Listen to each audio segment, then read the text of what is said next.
Olá pessoal, mais uma videoaula e nós vamos falar um pouquinho hoje sobre pessoa que tem um diagnóstico de bipolaridade, tá? Nós temos dentro dos F30 ali que começa, dentro dos F31.2, F32, e aí vai ter transtorno bipolar tipo 1, tipo 2, bipolar com mania, vai ter os borderline. Então, assim, o que acontece? Quando o psiquiatra, né, ele vai fazer esse diagnóstico, igual eu já falei para vocês algumas vezes, tem o DSM, e ali dentro da patologia, você pega ali, por exemplo, F31, transtorno bipolar, tem uma classificação. Ah, mas ele é um bipolar que ele tem episódios que duram de curta duração. Então é F31 ponto alguma coisa. Ah, mas ele é... Então, assim, por isso que é muito importante a família, o acompanhamento, porque assim, todos ali as situações, mas ele se altera muito fácil e ele explode. Mas ele se altera muito fácil e ele chora. Ele se altera muito fácil e quebra alguma coisa. Mas daí daqui a pouco ele tá rindo. Não, mas daí depois ele se isola. Mas ele é questão de relacionamento. E aí ele não quebra nada, mas ele se autoagride. Então, assim, são todas essas situações que aí vai precisar analisar para ver no subtipo que ele se enquadra, tá? Mas assim, eu vou falar num geral, que normalmente acontece. E eu falei para vocês que para desestabilizar, né, a pessoa de transtorno mental é muito fácil. E quando a gente trabalha com bipolar, é mais difícil ainda, é mais desafiador, tá? Porque eles são uma caixinha de surpresa, tá? Normalmente, dentro da esquizofrenia, a pessoa já vai dando sinais. Você consegue perceber que ela vai se alterar, que ela tá em situação de um possível surto. O bipolar é algo repentino. É algo que às vezes ele falou para você, pega o rádio para mim, e você fala, só um pouquinho, eu tô arrumando tua caixinha de remédio aqui, ou vou guardar a tua escova, ou eu vou pegar uma calça ali para você para trocar, eu já pego o rádio. E às vezes, dependendo do jeito que você fala, ele pode se alterar. E a gente toma muito cuidado com o não. Às vezes a forma que a gente vai falar não, da forma que você vai responder que aquele momento não vai dar. Agora não posso. Agora não vou fazer. Agora você não pode. Tem que tomar muito cuidado com isso, tá? A forma que você vai responder esse não, aí você tem que dar um jeito de criar vamos fazer o seguinte, daqui a pouco eu pego, vamos ali comigo pegar outra coisa e depois nós vamos ver o rádio. Você tem que achar uma maneira de que ela não receba essa negativa assim forte, tá? Porque senão há um grande risco dela se alterar. E aí essas alterações, igual eu falei, pode acontecer, às vezes já aconteceu aqui, já vi, pessoa dela às vezes se autoagredir, tá? Existe muito pessoa que tem daí a autoagressão, automutilação, a pessoa se machuca e machuca feio, tá? A gente já teve situações da pessoa que ela começa a socar o nariz, bate na cabeça, passa no muro, quebra vidro, pega o caco e se corta. Então, pode acontecer. E tem pessoa que aí ela tem crise de choro, várias situações que podem ocorrer. Então, para você evitar, toma muito cuidado com essas emoções, né, muito forte, tomar cuidado com esses não, evitar a pessoa né, dos não, já falei, evitar esses não, evitar fortes emoções, evitar conflitos, tentar sempre tá contornando a situação, tá?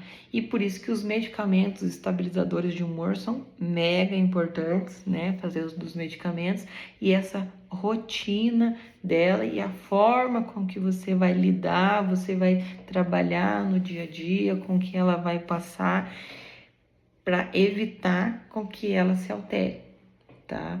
Então, o jeito do cuidador, a rotina que ela está seguindo, a forma que as coisas vão acontecer no dia a dia, são determinantes, tá? Então, os medicamentos, os estabilizadores de humor, a rotina do cuidador, a forma que o cuidador lida com a situação, a forma que o cuidador responde, então tem que tomar muito cuidado a maneira das suas respostas, tá? Isso é mega importante. E por isso que eu falei de você conhecer e entender com o público que você está trabalhando, tá? Entender a patologia de quem você vai atender, para você saber como que você vai lidar, entendeu? Às vezes você pega e faz uma piada que a pessoa não gosta, às vezes a forma que você fala com ela pode alterar. Você vai assim, mas é coisa assim tranquila. Pode alterar, tá? Então, tome muito cuidado com isso daí. Novamente, leia com muita calma a apostila, tá? E sempre procure informações da equipe, se você for trabalhar em instituição, informações dos familiares, do morador.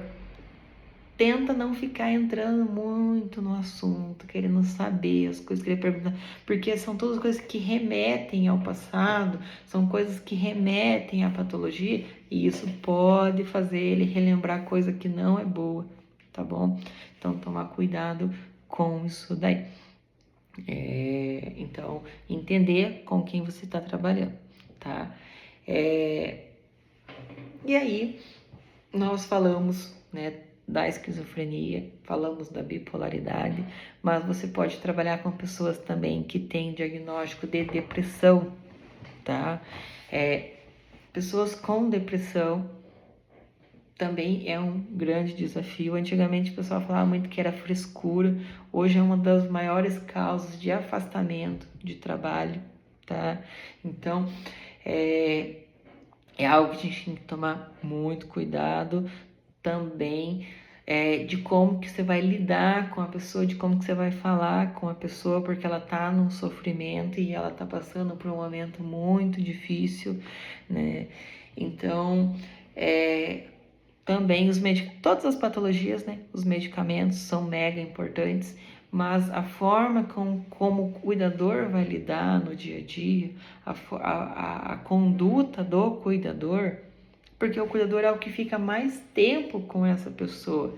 Tem a equipe técnica que acompanha, ou a familiar, né? Quando você for trabalhar, tá trabalhando particular, mas quem fica o maior tempo é o cuidador. Então a tua conduta é muito importante, tá? Então também temos ali bem discriminado dentro da apostila, pessoas que têm crise de ansiedade, tá? Então, também, e aí a gente tem que entender quando às vezes a pessoa tá tendo uma crise mesmo, às vezes quando não é uma outra situação, tá? O pessoal que vai trabalhar, e normalmente acontece dentro de casa de repouso, mas também pode acontecer de trabalhar com pessoas com diagnóstico de Alzheimer, né, com alguma demência. Também pessoas com diagnóstico de autismo. E aí nós temos que tomar principalmente, de novo, questão de barulho, questão às vezes da tua voz, questão de cor, que eles têm preferência por cor, tá? Então, eu quero que vocês olhem a coisa de novo, a apostila, tá? Leiam com calma e quando forem para o campo de trabalho, porque uma coisa assim, não adianta. Eu posso mandar uma apostila de 500 páginas para vocês. O principal é a prática, tá? É o dia a dia. Mas vocês têm que ter uma base. A base tá na apostila, tá? E é o dia a dia. Vocês precisam se sentir confiantes, ter postura, tá? E vai pegando o jeito no dia a dia, tá? Mas por que eu falo tanto de postura, de ética, da conduta do cuidador? Porque esse é o principal. Se eles tiverem respeito por você, você tratar eles com dignidade, entender que eles têm uma patologia, mas eu tô aqui para cuidar, vou fazer o meu trabalho, não tenho dó, não é coitado, eles precisam de ajuda sim, precisam de alguém para estar dando suporte e eu vou fazer o meu melhor com ética, com profissionalismo, com respeito. Você pode ter certeza que as coisas vão se encaminhando e vai dando tudo certo, tá? Entender que precisa tomar o remédio, que precisa de rotina, tá? Então, assim, todos é um desafio? Sim, todos são um desafio. Trabalhar com esquizofrênico é um desafio, bipolar é um desafio, pessoas que estão passando por depressão é um desafio, pessoa que tem crise de ansiedade é um desafio, pessoas com autismo também é um desafio, principalmente se você vai tratar com uma pessoa aí de autismo grau 3, tem que ter muita paciência, tá? É muito, bem complexo, tá? Precisa de muito suporte, tá? Então, mas você vai tendo que entender cada patologia, como que é, tá? Dentro do autismo, né, às vezes acontece que tem pessoas, inclusive eles se apegam com, às vezes, uma determinada pessoa. Às vezes acontece muito de eles só querem usar aquela roupa, porque às vezes aquela roupa tem uma cor, que é a cor que eles gostam mais. Né? Se é uma camisa branca, ele gosta do branco, vai usar branco. Acontece muito de, às vezes, na instituição mesmo, se ele tem um quarto, você não pode nem pintar o quarto. Se você pintar o quarto, ele não entra naquele quarto mais. Ele pode se alterar. Então, mudar as coisas de lugar. Não gosto de que mude as coisas de lugar. Vai colocar música, vai estar com brincadeira, às vezes não vai colocar som alto, vai ficar gritando na orelha dele, né? Então, tudo isso você tem que ir entendendo. E por isso que dentro de quando você vai trabalhar, você não tem como você trabalhar, colocar um esquizofrênico, um bipolar, um autista, pessoa que está com Alzheimer, a pessoa que tem um déficit cognitivo junto. Você tem que entender as patologias. Você tem que cada perfil tem um atendimento. Você não consegue fazer a mesma brincadeira para várias patologias. Você não consegue ter o mesmo cuidado, né? Assim, cada um tem uma demanda.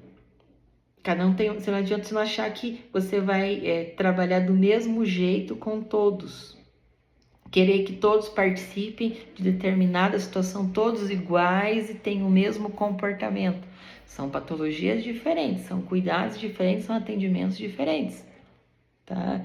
O que não muda é, de novo, postura do cuidador, respeito, que precisa de uma rotina, precisa dos medicamentos, precisa dos cuidados, né?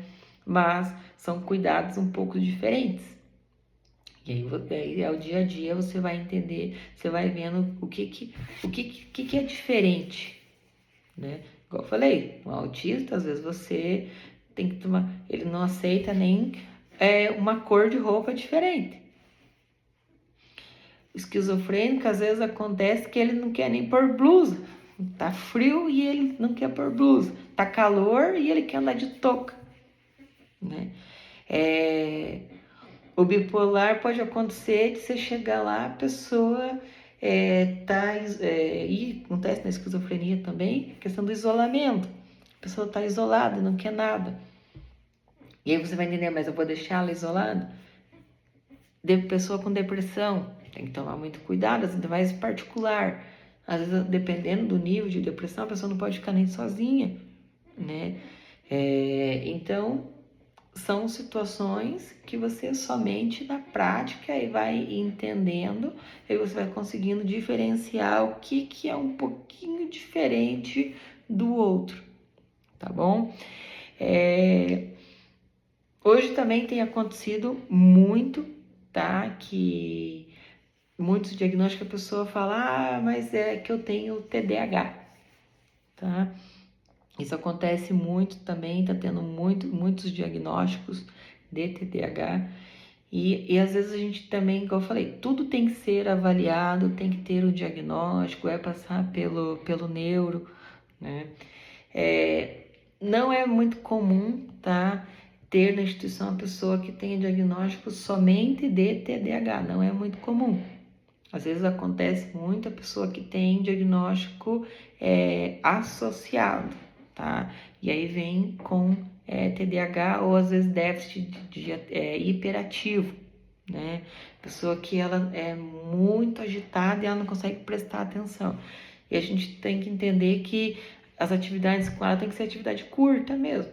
Não adianta, porque ela não vai conseguir acompanhar, tá? E aí a gente tem que, às vezes, adaptar. Não, até quando eu trabalhava em academia, trabalhava com natação, quando tinha alunos, né, hiperativos, alunos com alguma dificuldade, o que era o principal que eu queria naquele dia? Tipo, eu quero que ensinar tal coisa, e já era o principal que eu fazia naquele momento, que eu sabia que ia conseguir fazer com que ele prestasse atenção naquele momento. Fazia aquilo ali, porque eu sabia que o restante da aula ele não ia mais conseguir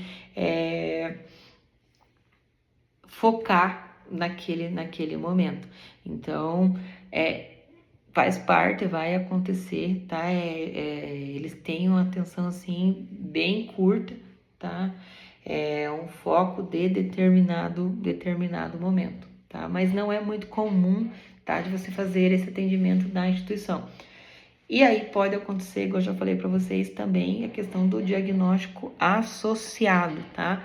Pode acontecer de uma pessoa ter transtorno mental, por exemplo, ela tem esquizofrenia e tem um rebaixamento cognitivo. Pode acontecer, tá? Existem o diagnóstico associado, tá? E outra, para finalizar, que também acontece, pode ter o atendimento na instituição, né? Já falei da pessoa dentro lá da casa dos F70, tá? Então, que é o rebaixamento cognitivo, né? Dentro lá dos F70 vai estar a pessoa retardo mental leve, retardo mental moderado, retardo mental grave, tá? A gente fala um rebaixamento cognitivo, e aí normalmente já é algo que é desde a infância, aí já não é igual a esquizofrenia, que foi desenvolvido na fase adulta, um transtorno bipolar também já pode acontecer ao longo da vida. Normalmente é o padrão, a pessoa que tem algum rebaixamento cognitivo, tá? Já vem da infância. E é uma pessoa que você vai precisar, muitas das vezes, estar fazendo tarefas básicas para ela.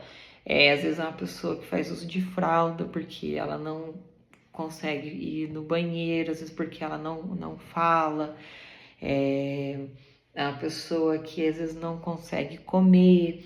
É uma pessoa que precisa de um auxílio maior, tá? Pode acontecer. Por isso que é muito importante essa questão do cuidador sempre estar incentivando, o cuidador sempre estar tentando ensinar mesmo, né? Incentivando a pessoa a conseguir fazer, mas às vezes acontece muito, tá? Pessoa que tem esse diagnóstico normalmente tem essa questão da higiene bem precária, tá? Que necessita desse auxílio, tá? Que às vezes até vai no banheiro sozinha, mas ela não consegue se limpar, tá? Vai escovar o dente, não consegue mesmo fazer uma boa escovação, tem que escovar o dente por ela. É uma pessoa que vai comer, às vezes não consegue comer sozinha, precisa desse auxílio, tá? E aí a gente tem que ver se é uma pessoa que tem o diagnóstico, né, de ser leve, moderado ou grave, tá? Uma pessoa que tem um diagnóstico grave, como eu falei, vai precisar de todos esses auxílios, e normalmente, mesmo com o cuidador incentivando, às vezes é difícil de conseguir aprender com que ela consiga fazer sozinha, tá? Com a pessoa que tem um diagnóstico leve, ela consegue fazer. Normalmente consegue fazer. Você fala, ó, põe a roupa. Às vezes acontece que ela não consegue escolher a roupa, tá? Se você tá maior frio, se você der uma camisetinha regata para ela, ela põe a regata e sai, tá? Então, você tem que escolher por ela, ajudar, mas ela consegue fazer, tá? Então, também é o cuidador dando esse suporte, o cuidador dando esse apoio, e sempre tentar fazer, incentivar com que a pessoa consiga fazer sozinha, tá bom? Mas entendendo as limitações de quem você está cuidando. De novo, entender de quem você está cuidando, tá? E aí você vai lidando o dia a dia, tá bom? Pessoal, encerrando mais uma aula, espero que tenha sido uma aula bem esclarecedora. Eu tô tentando, igual eu disse já no início das minhas videoaulas, colocando de uma maneira bem simples para que vocês consigam realmente absorver. A apostila tá lá de suporte, tá? De apoio. E, de novo, é a prática, não adianta, é a prática, tá bom? Fiquem com Deus e até a próxima aula.